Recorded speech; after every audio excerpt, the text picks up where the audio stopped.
Good morning, friends. Welcome back to Ecocentric. It's another warmish day today. There's not a cloud in the sky, and it's just past 10 degrees, so we can do a walk around now. Most of the snow has melted, and we can talk about what we've been ruminating over all winter. To start with, I have these things. So the long stake, the square top, they were used elsewhere. I was able to pull those 6 out of the ground. There's 2 more that if I need them, I'll find some way to get them out. I'm going to use them here, put them in the ground, and then cut some logs square on the end so they'll fit into those square holders. And that's what's going to be the kind of a harbor thing for those grapevines to grow on.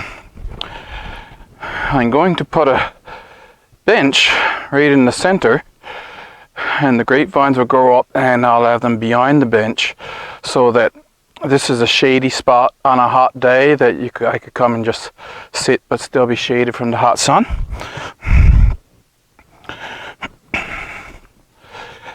And I can't get down here. I said that in several videos before. One, because it's just puggy ground backfill, and the other thing is that I had a garden here when I didn't know any better before, and there's landscape fabric and rock and everything here that's practically impossible to get out. So I'm going to have raised beds, but that's good anyway, because things like mint and lemon balm and that, I want up in their own bed so that they don't get away on me.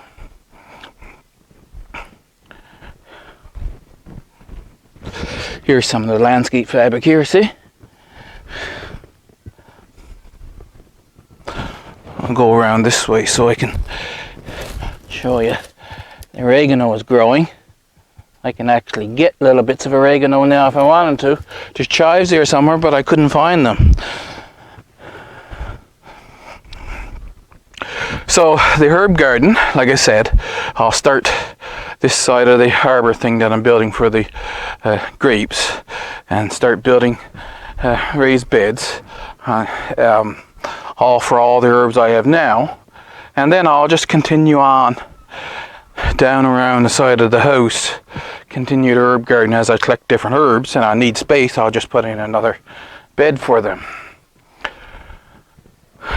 This vine here, you can keep it really tidy every year, or you can just let it grow up like this and just cut it back every so many years, which is what I do. And this year I'm going to cut that back again and let the fresh bunch grow up. I've got a bunch of tree branches that I have to cut back from the trees that are over on the neighbor's property.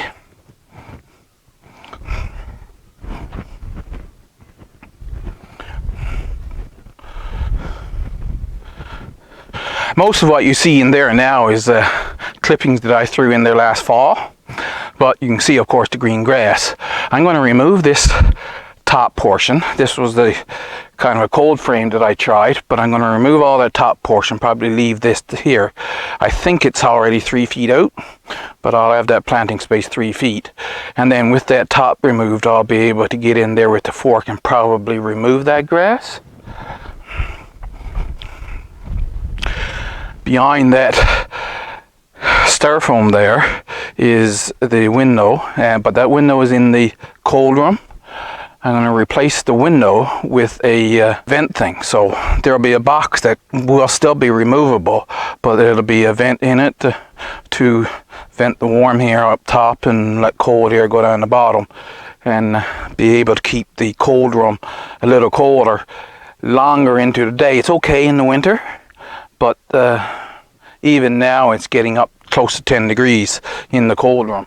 So it's gets too warm about 6 months out of the year. So I'm hoping to be able to fix that. Down this end, this is definitely out 3 feet. And there's more of a problem of weeds in back here because I've got more of a top part on top here. But I'll remove all that and then I'll be able to get at those. And tomatoes, as you might already know, are going down there. I think it's like 36 tomato plants or something I can fit there. The lilac bush, the buds are starting. It is amazing, I'm keeping records. That one in the snowball bush, that little bit of shade creates a lot of difference between the temperatures of here and here. So I don't really want them there, but because they were already there and established, I don't want to remove them either. However, this thing, it didn't grow any last year. It put out some leaves and lost them to the bugs again. I've been trying to nurse it to health for years. It's going to have to go. I can't see if I'm going to have a snowball bush because it was Dad's favorite bush. I'm going to have to just get rid of this one and buy another one and put it in a different area of the garden and not have bushes here on this side. I'm going to try to pull it out, see if I can get the roots out. If not, I'll just have to cut it off at ground level.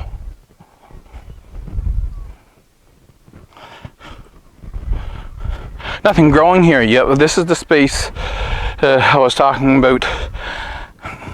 I'll put a retaining wall just outside the fence, like right tight to the fence, and cut back 2 feet inside the fence, and then 2 feet plus 6 inches or something, because I'll have to have a border to the bed on this side as well.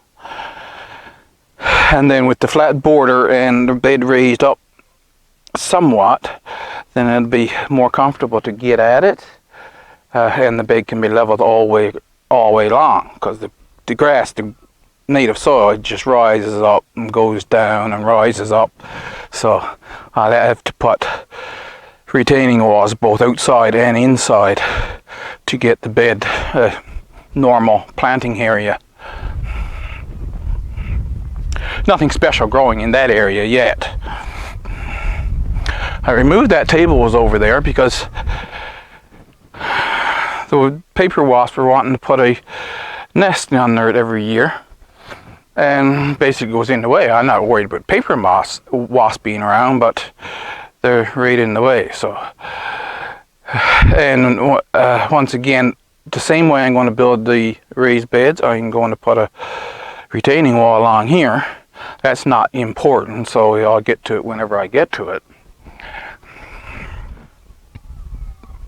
Can't really see the screen very well, so I got to bring the camera down close.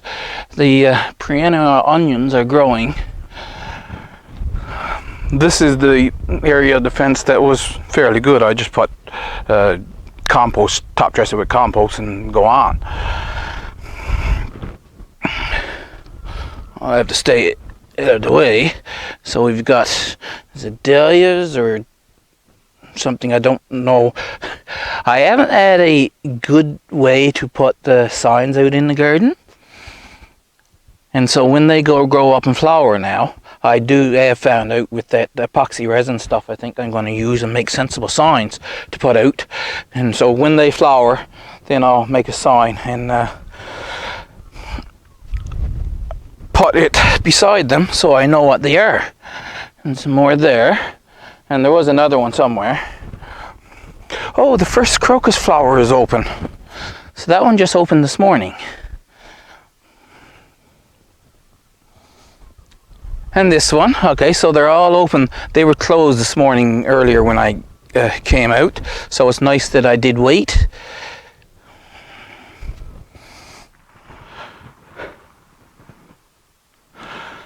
I put those frames around there, so now they're held up. See in the center, though, it's all laid down. It might be easier for me to cut them out now that they're not so much down on the ground. Shasta daisies. Really two really nice big patches there. Along on the outside of here, there's more crocuses. One there. A bunch there, purple ones, they're not open. That's all that's growing here yet on this along here is crocuses. I did see a yellow one before, but oh yeah, that was one over there that was almost open, right? Yellow one. So over at the end of this section, that's that sagebush, the Saskatoon berry that I thought I was going to get a harvest off last year, but no such luck. And we go around the fence. You know what I was thinking about this maple tree this morning? So it was a whole stump that was just thrown down in the ground here, and it didn't want to die and grew up all these shoots. So I was thinking, now that I got those big trees removed there, if I cut down all of these except for this trunk and this trunk, then I would just have two trunk maple tree that will probably grow in diameter much faster, and then I'll be able to tap them when they get to be 10 inches in diameter. Also, like I said, I got those trees removed. They're all leaning out toward the road now, but with those trees removed, these two trunks may then straighten up and look like a normal tree. Like I said, nothing growing here yet. The grape vines, they don't leave out until June. But this garden hose is coming from the upper pond.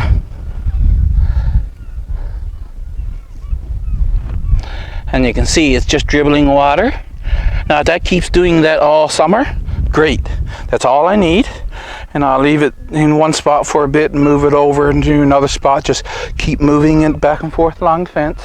And it'll keep this whole area moist for whatever I'm growing there. And it'll probably be sugar snap peas, I don't know. That's yet to be seen. I've been cleaning up this cliff. There was much more branches on it a couple of weeks ago. I take the 2 5-gallon buckets and my little pruning saw and cut it up, fill up the buckets and bring it in the house for the small dry wood that you need in the mornings, right? So when I get that cleaned up, then I'll dig away all of the loose rubble here, and that's kind of angular rock, so it might be good for building retaining walls.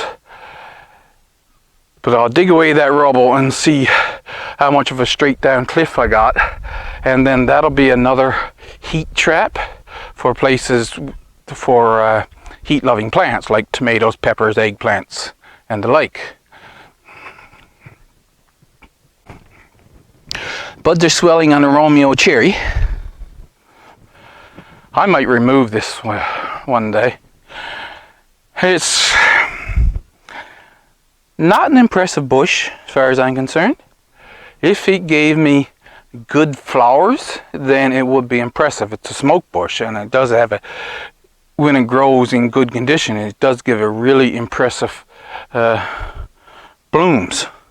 But here it's just giving me reddish colored foliage, and I'm not really all that gone on it. Juliet cherry is not started yet, and of course the pears.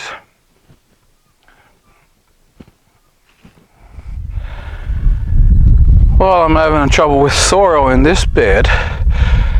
The strawberry plants in this bed are some extras that from my patch up above, so this is actually going to be quite a strawberry bed this year if they grow well, with the other things, the St. John's wort and a couple of flowers I have there and that growing. That forsythia there, while he was smaller than the other one, he's looking a lot better. When we go up here, you see how far this one is spreading out? I've got to get this one back under control. And he's gone hollow in the center. So I think when I get at this one, it's going to end up being mostly cut down this year and grow up, let it grow up again. And see if I can get it to look better than what it's looking.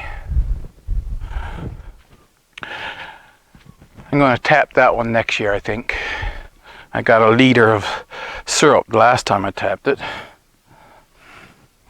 See the pond we done last year?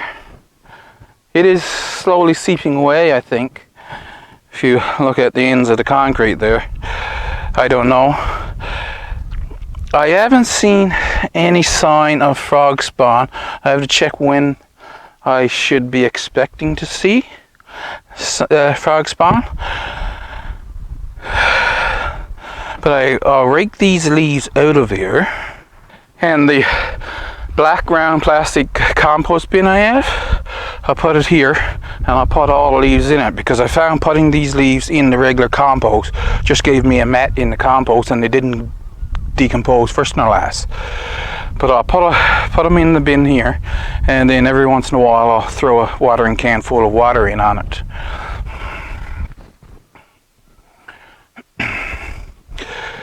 This bed did better than I expected. So if you remember, I put down 2 layers of cardboard, your regular box cardboard, and then I put 5-6 inches of compost on top. The only weed that came through was the, I believe that's bachelor buttons. There's clover in there, but that came in as seed. So the grass didn't grow through it. And that's exciting, because now I know I can kill grass, the grass that I have, with cardboard. Coming up here, you see that's where the outlet to that hose is, or inlet to that hose is. And it's dribbling through nicely. This is overflowing. If I cleared out the end of the hose, it will just pour right out through there. But I don't want to do that. I want it to just dribble away. As long as it's dribbling away, that's good enough for that hose. But of course, you see the pond is filled right up, and it's just nothing but muck here. Now, so what I'm thinking is that as I take up, I'm going to be taking up pieces of sod, especially down there by the fence and in other places, and keep building this up and deepen this pond, and it'll extend back there a little further and wider. But the well's a spring, so even if it's a dry summer, there'll still be water running down here. And why let the water just run on off the property? I mean, it's only going to go across the road and directly down into the ocean. So keep all the water on the property as much as I can. And with a deeper pond, it'll be easier to just stick the watering can down in and fill it up. We're far enough north that shadow always gets in the way, because you're kind of looking at things from the south side, and you want to look at the lower part building up to the higher part, because if I went around the other side of this bed, we're looking at the high Jerusalem artichoke. So that's the Jerusalem artichoke stocks from last year. I didn't dig them up, and I'll just see how they grow this year, and then this coming fall I'll dig them up. I can't see much growing here, but I believe this is the hollyhock.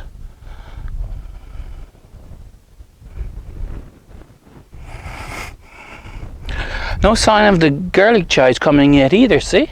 But the perennial onions are growing. And that is...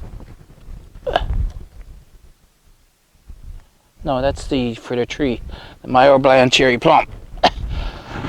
So, I'm getting excited about this tree because I'm expecting it to flower any year at all.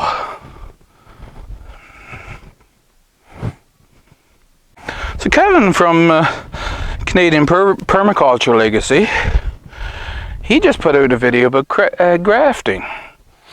And he was talking about, well, you can graft other things onto an apple tree besides apples, and I knew that, but I didn't think about it. And remember, I was saying that I wanted more cherry trees, because that one cherry tree is, I can go through those cherries and getting off them very fast. If I took a bunch of cuttings and grafted it onto those shoots there, or well, not all of them, of course, cut down some of them, but grafted onto a bunch, I could take care of it and have a nice little cherry bush right there. So I'll back up actually so you can see the entire what I'm talking about. So there's lots of shoots that I can graft onto. Still, maybe I think one of them I should put Ida Red apple scion. So put an Ida Red apple scion in the center, have that grow up, canopy overhead, and then surrounding the apple trunk be a bunch of branches that will bear cherries. I think that's a good idea. Nothing growing here yet, of course.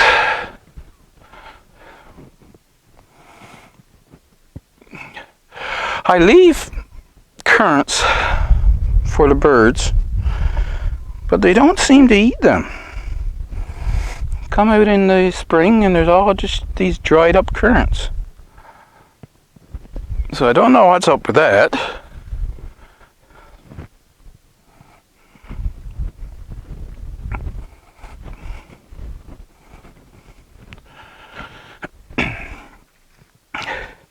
This willow, I don't know what kind of willow it is, I just know it's some kind of willow. It just never grows right.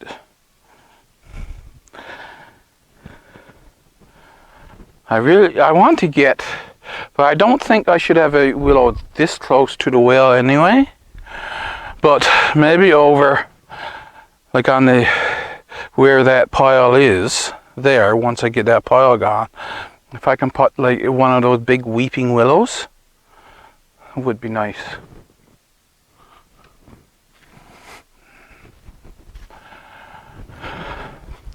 Up right there is the Osage orange that I planted last year, just so I'd have one that was close that I can go and look at and, oh yeah, that's how Osage orange grows.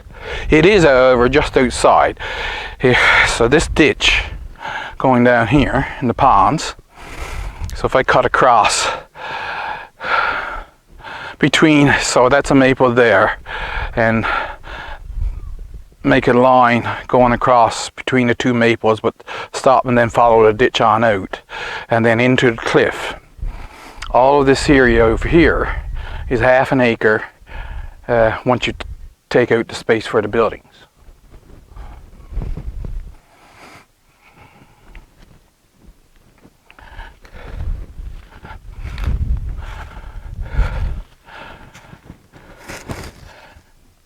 I don't remember, yeah, it grew some last year, so this tree is looking quite healthy, the trunks of it. That's the birchleaf pear. It didn't grow much last year either. This is the Carolina allspice. You'll see how it does this year.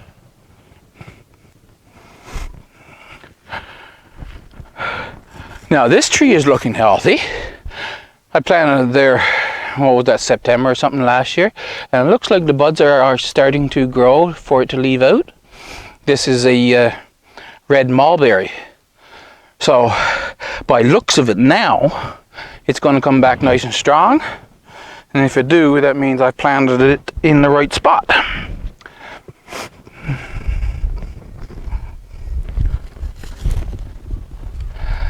The blueberries, as you know, they were struggling along where they were before, but you see the growth down here looks quite healthy now. I think they're doing better, even though it was late last year I planted them, so we'll have to wait for this season to go by to see really, but right now it's looking healthy. I didn't do much chipping, see very little chipping actually last year, and so that's why that pile's still there, but I'm going to get onto it this year. I still have quite a bit of soil in this bed, so technically I can take some out and use it if I need to, but in reality I would rather fill it up and start to actually work on this. If I can work on this one and then build its twin down on the other side, just this side of the white currant. Then I have the beginnings of arbor needs to go up over the two, and take some of them and spread them out between the four corners. That's the kiwi bush, or kiwi vine.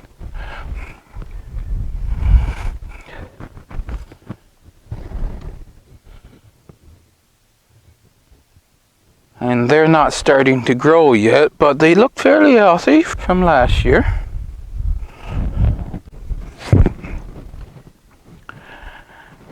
The Pixwell gooseberry, I'm still not sure about why it looks so ratty, but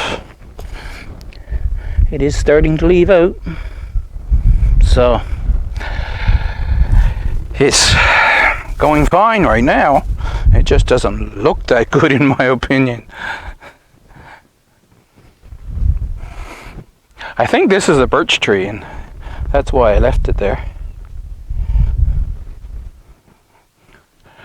But this one back here, this is the only damson. I took a sucker from the damsons up above and I put it down here, and then I thought it had died, but now it's sent up a shoot from the roots again. And of course the red part, that's what grew last year. So it's coming back and seeming to be doing well.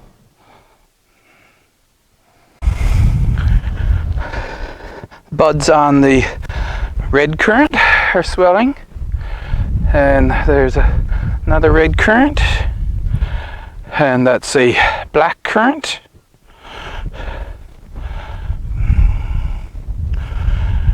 It looks like the buds are starting to swell. These are gooseberries, black gooseberries. You see, I had to put frames around the gooseberries. They just want to flop over and lay on the ground. Whereas currants, they stand up. And of course the white currant way down there. These are the other kiwi vines I have, and they seem to be starting to show signs of life already. So maybe because, I mean, they're only in that little bit of soil and the soil warms up faster. This blueberry didn't have as many new shoots on it, but the ones that are on there, they seem to be healthy. This one had a bit of winter kill, but this one was from the year before, I think.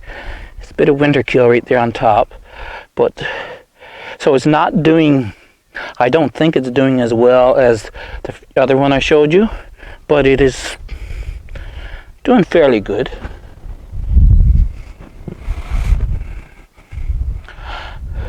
Now this one, of course, is the female sea berry. And if you look at the buds, you see it's kind of like 3 equal lobes. And what was funny though, I came out this morning, I was doing my walkabout, and I noticed, so this is the west side, and of course you have the forest and that. So this side and the north side would be more shaded.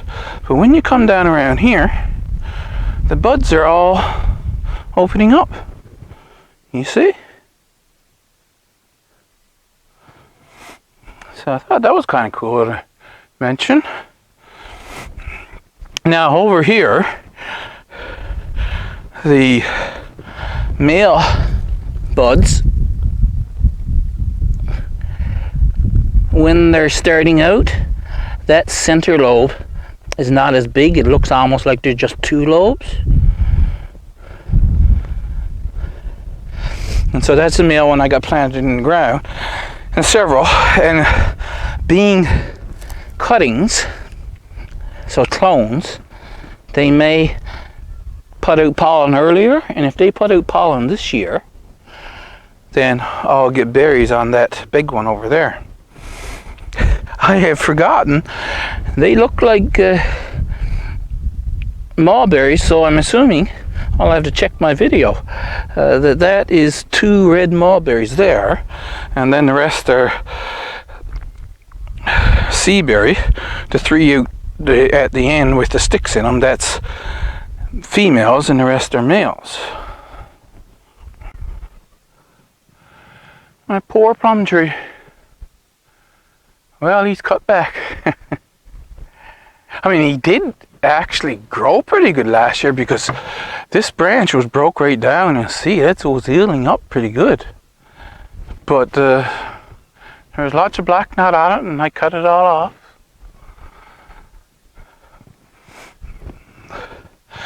That right there, that's where there was a piece of black knot, and I just sliced it before.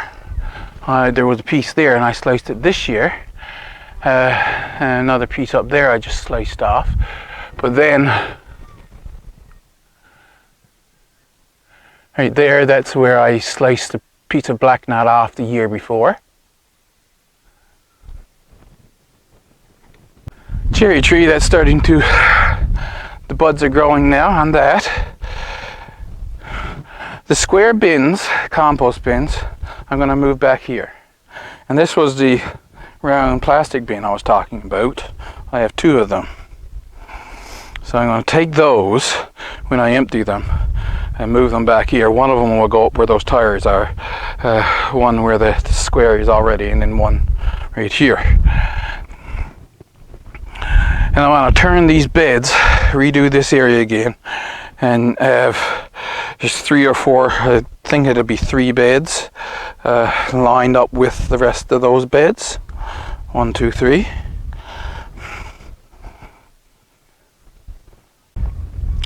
So now you see this one, I mean, it remains pretty clear. When you're up on it over time, the weeding gets better. When you start a new garden, there's weeds like crazy, just like you've seen up right there.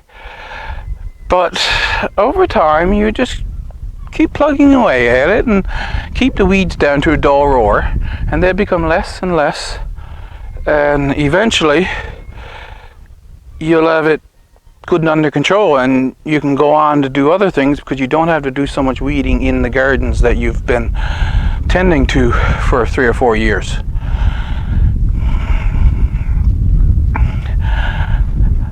I put some chipped up leaves and grass clippings on top of this, but underneath it's like this.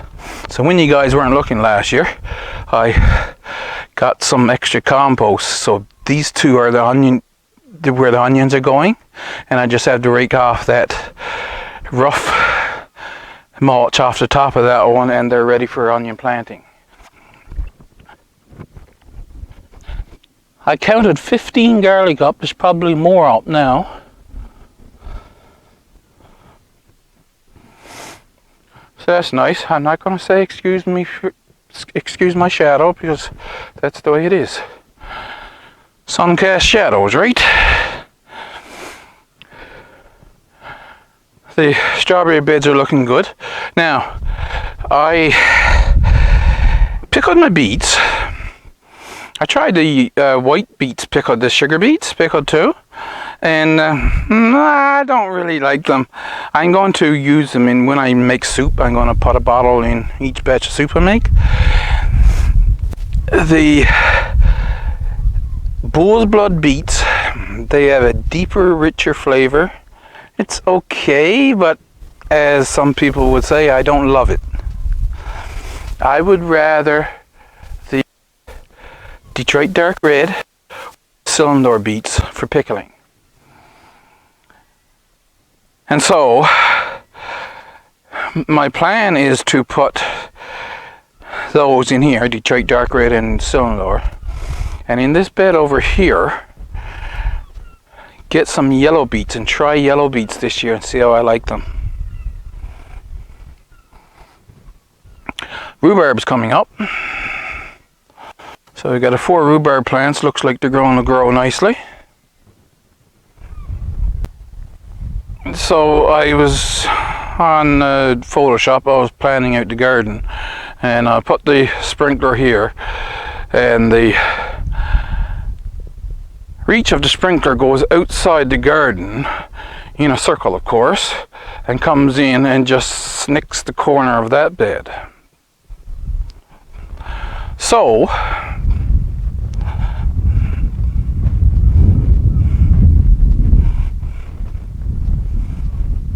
I can put a full bed right here. I went to cook my rutabaga I had left. I was planning on making a bunch of bottles, like 250ml bottles of mashed rutabaga, and I found out I didn't have many left. Like, that's not good. So I was going to put a bed of rutabaga here. I can't go down in the ground here anyway because it's wet pretty much all the time. This is the way the water seeps out from the well. I'm going to put a no-dig bed here and plant rutabaga. So 2 beds of rutabaga. And so I back up. I can put a full bed here. And if I put a full bed over here, the corner, the very end of it, won't get watered. But almost a full bed there. And I want to try to grow my cole crops out here. And as far as the cauliflower goes, the problem I was having with cauliflower when I grew it in full sun was that I couldn't blanch it with the leaves. So what I'm thinking about doing is getting just a black cloth bag to put over the head when it starts to grow, and see if I can get the good head of cauliflower that way. And I can put another bed outside of this center bed. We'll see. I don't need it for what I have planned so far, but we'll see what happens as the growing season progresses. So this is the shadiest area, of course, and this is why the snow is still here. I've decided that this year, unless I come across some plants that, yes, deep shade, like if I decide to buy some hostas or something, put in the back there or whatever. Well, those 2 beds down there, right now, the plan is to not worry about it, not use it. Cole crops, I was going to put them there, but I'm going to put them over more in the sun now. And I'm thinking about trying a bed of those chickpeas there, as well as putting some up above, but put some there and tend to them and see what happens. 8 of these beds, because there's 2 beds over on the other plot that I put the potatoes in. If I have potato pancakes for breakfast instead of eggs and toast, then I can go through a lot of potatoes. So I was going to make 10 full beds with potatoes in this year. So I made that bed here last year. And where I put in the sprinkler, I can put another bed here. Outside of those 2 beds, I can put a narrow bed here. And I'm thinking it might be a good idea to put a narrow bed there with a trellis and grow peas or some similar thing on that trellis.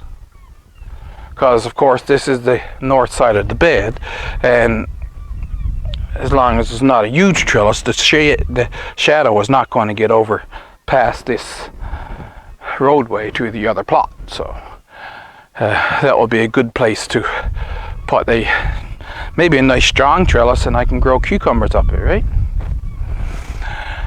Now, like I said, I'm not going to use those 2 beds down there, so I can move the sprinkler up a little bit so that it will reach up here. And I'm going to put down 2 layers of cardboard, cut holes in it, stick neon pumpkin, and there's another squash that I was thinking about, I can't remember which one it is, along here. And the sprinkler will reach up here now that I've just shifted it up a bit. Not holding up, eh? But actually, see, most of the post that I put in with that aspen is standing up straight. It's just this one. And then that part inside there. I have some 5-foot long uprights cut in the shed to redo this, and I'm going to get some short black spruce, because on hand, black spruce is the most rot resistant wood we have, just because that's what's growing here.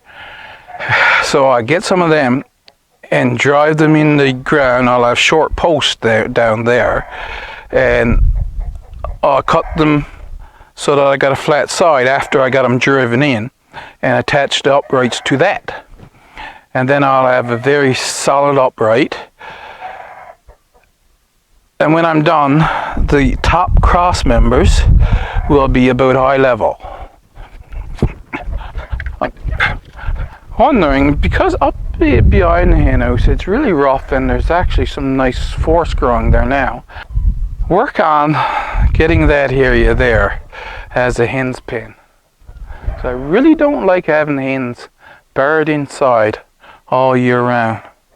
Because this is fairly level, and that right over to the far side of that, where you see all that fencing up there, so to the far side of that is fairly level, and just this side of that birch tree, and then go in and have a line along behind the hen house so that they'll take care of the weed that's growing up tight to the hen house.